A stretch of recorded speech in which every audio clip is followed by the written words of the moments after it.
On s'est tous déjà posé la question. Comment notre esprit arrive-t-il à calculer l'équilibre exact pour être, au fond, une bonne personne? Aristote nous dit souvent qu'il faut viser juste milieu. Mais on s'entend, c'est vraiment plus facile à dire qu'à faire. Être courageux, oui, mais sans être téméraire. Être généreux, mais sans surliner. C'est quand même assez flou comme directive. Eh bien, pour vraiment comprendre comment on trouve cette fameuse ligne de crête, il faut ouvrir le capot et regarder la mécanique de notre esprit. C'est exactement ce qu'on va faire dans cette analyse. On va se concentrer uniquement sur le livre 6 de l'Éthique à Nicomaque. C'est là qu'Aristote devient un véritable cartographe de l'âme humaine. Il décortique nos vertus intellectuelles avec une précision chirurgicale. Ce texte, c'est carrément la clé de voûte de toute la philosophie morale antique, parce qu'il nous donne enfin l'équation derrière nos choix moraux. Et c'est le seul livre qu'on va aborder aujourd'hui pour en maîtriser vraiment toute la profondeur. Alors, voici comment on va procéder pour notre exploration. On va commencer par l'âme rationnelle divisée. Ensuite, on va regarder de plus près les 5 vertus intellectuelles, puis la prudence et l'action. On enchaînera avec la sagesse et la raison intuitive pour finalement conclure avec l'union de toutes ces vertus.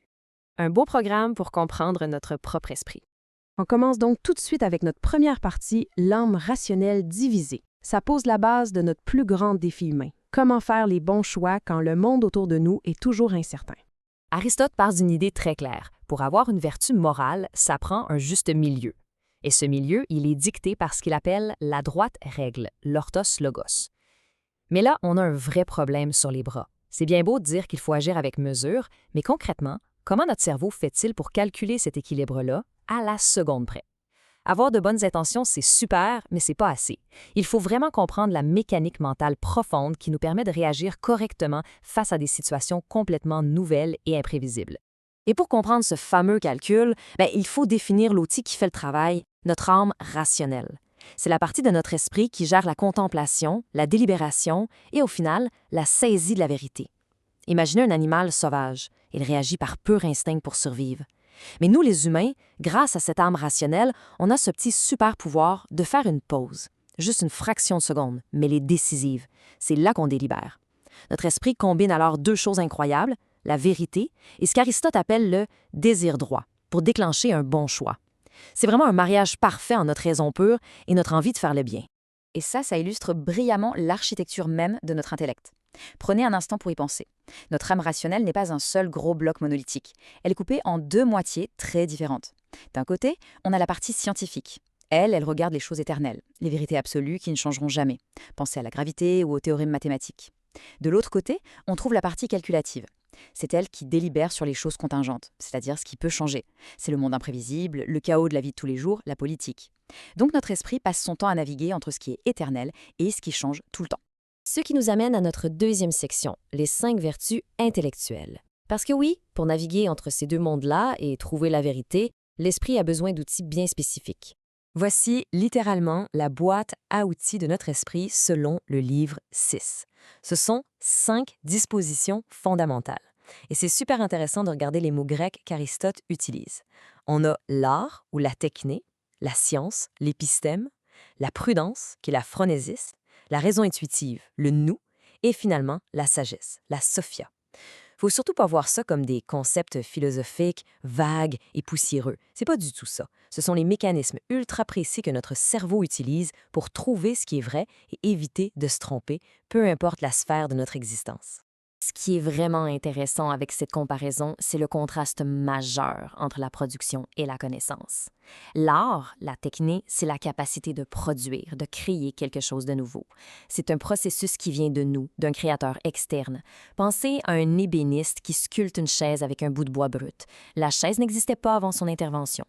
La science, l'épistème, c'est tout le contraire. Ça ne crée absolument rien de nouveau. C'est plutôt le fait de connaître et de démontrer ce qui existe déjà, des vérités éternelles. C'est comme comprendre les règles de la géométrie. On n'a rien à fabriquer avec nos mains, on fait juste observer et déduire. Et ça nous pousse directement vers notre troisième section, la prudence et l'action. On va s'attarder ici sur la partie calculative de notre esprit, qui est le véritable guide de nos actions au quotidien. La prudence, ou la phronésis, c'est la pièce maîtresse du système d'Aristote. C'est défini comme notre capacité rationnelle et vraie à bien agir pour tout ce qui touche à ce qui est bon ou mauvais pour l'être humain.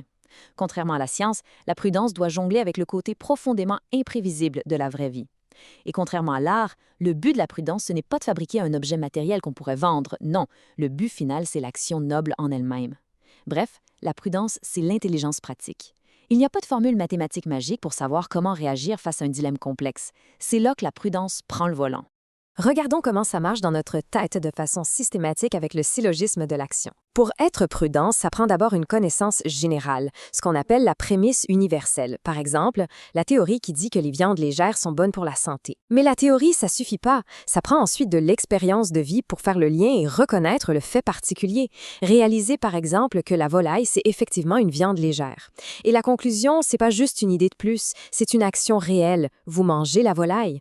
C'est en plein pour ça que des jeunes peuvent être des génies absolus en mathématiques, mais manquer totalement de prudence. Les maths requièrent de l'abstraction pure, mais la prudence, ça demande du temps, des erreurs, du vécu, des cicatrices même pour accumuler ces faits particuliers qui sont cruciaux pour prendre la bonne décision. On passe maintenant au 4e point, la sagesse et la raison intuitive. On retourne du côté de la partie scientifique de l'arme pour toucher au sommet vertigineux de la connaissance humaine. Il y a une question fondamentale à se poser ici. Si chaque science a besoin d'une preuve et d'un point de départ solide, comment fait-on pour prouver la toute première chose? On ne peut pas remonter dans le temps à l'infini avec des preuves, ça n'a pas de bon sens, sinon tout s'effondre. C'est là qu'intervient la raison intuitive, le nous. C'est cette vertu extraordinaire, ce saut mental de l'intellect qui nous permet de saisir les premiers principes indémontrables. Ce sont vraiment les fondations de la pensée. Des évidences tellement claires que notre logique et la géométrie doivent juste les accepter comme un cadeau pour commencer à bâtir tout le reste. Et là, on a une tension narrative fascinante entre deux sommets de l'intellect humain. D'un côté, on a la prudence. Elle est hyper importante pour survivre. Elle est bâtie sur la sueur de notre expérience et elle se concentre sur notre propre bien-être. Mais de l'autre côté, on a la sagesse, la Sophia. C'est le duo ultime entre la raison intuitive et la science pure. Et même si on a absolument besoin de la prudence tous les jours pour traverser la vie, Aristote affirme sans détour que la sagesse est largement supérieure. Pourquoi? C'est une grande leçon d'humilité. L'être humain n'est tout simplement pas la chose la plus excellente de l'univers. Le cosmos et les astres nous dépassent complètement. Alors, utiliser notre sagesse pour contempler ces réalités éternelles, ça surpasse de très loin la simple gestion de nos petites affaires humaines. On arrive finalement à notre 5e et dernière section, l'union des vertus. Après avoir détaillé toute cette magnifique architecture de l'esprit, on va voir pourquoi elle est encore complètement incontournable aujourd'hui. C'est ici qu'Aristote vient carrément démolir la pensée dominante de son époque. Socrate soutenait que toutes les vertus étaient dans le fond juste des sciences. Sa logique était séduisante. Si tu sais ce qui est bien, tu vas forcément faire le bien. Mais Aristote s'y oppose avec force. Avoir la connaissance, la théorie, ça ne garantit absolument pas l'action juste. Pour utiliser une analogie moderne amusante, la science, c'est de savoir qu'une tomate est un fruit. Mais la prudence, forgée par l'expérience et le caractère, c'est de savoir qu'on ne met surtout pas cette tomate dans une salade de fruits. La vertu morale ne peut pas exister sans la prudence, et la prudence n'existe pas sans la vertu morale. Elles forment un tout. Elles sont littéralement et viscéralement indissociables. Le point crucial de tout ça, il est résumé dans la magnifique métaphore de l'œil de l'arme. Pour que cet œil voie clair, il a besoin d'un équilibre absolu. Imaginez un archer qui bande son arc.